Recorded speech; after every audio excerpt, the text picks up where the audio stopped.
Hi, I'm Nina Davuluri, and you're watching Ascene in Chicago.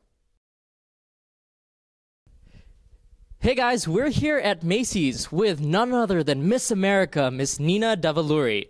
Hi. Thank you first of all for doing this, Nina. Thanks for having me. So a lot of us are so proud, especially in the Asian community, that finally an Asian American, won Miss America, and I think it's definitely our time.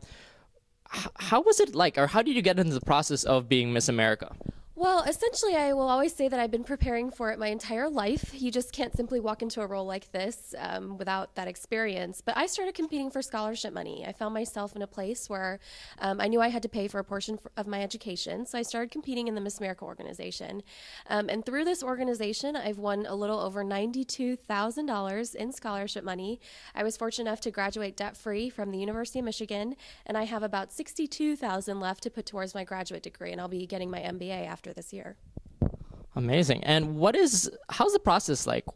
I mean, I know it's pretty rigorous. It is. I mean, it really is a year of service. And to win Miss America, you really have to do a lot of work beforehand because we have a 10-minute private interview with a panel of 7 judges. And they can ask you anything from current events to personal questions, as well as your platform, which is the most important.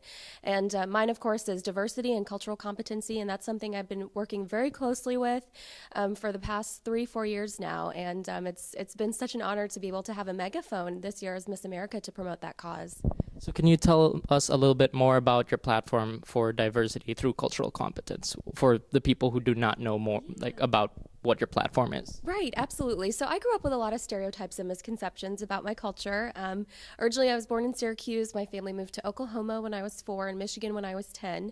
And all those stereotypes really followed me everywhere I grew up. And what I really like about cultural competency is that it's really about establishing an open line of communication between all people so they can respect one another and learn about one another.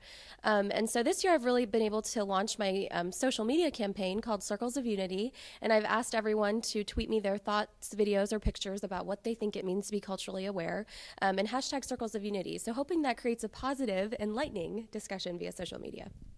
And a lot of us knew after you won, there was a lot of things going on in social media, especially there was a lot of bullying. When that went on, me being part Indian as well, especially there were a lot of, racist comments as well, and a lot of unfair comments. How did you respond to that, or what were the biggest challenges for that? Yeah, well, Twitter was never happy. It's so easy to hide behind a Twitter handle.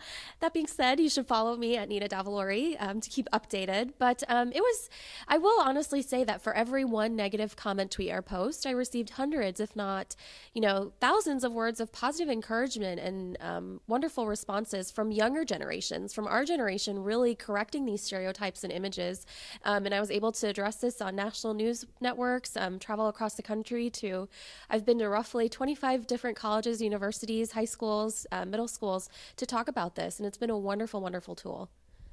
So within or outside Miss America, what do you think has been the biggest challenge you've had to face so far? In terms of culturally?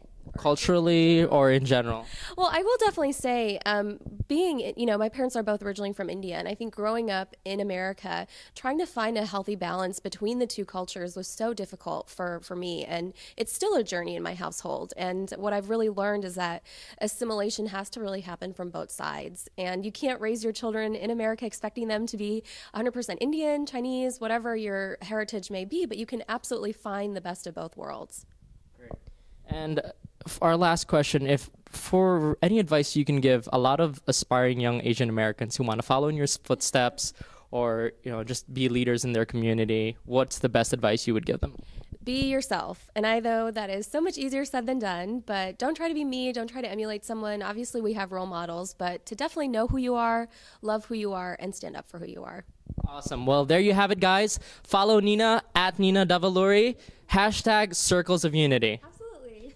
And also follow Macys. Thank you very much to Macys for giving us this interview. They're one of the only few retail companies that really focus on Asian American Heritage Month and diversity throughout the community. So we'd like to give a shout out to Macys. Thank you very much, Macys.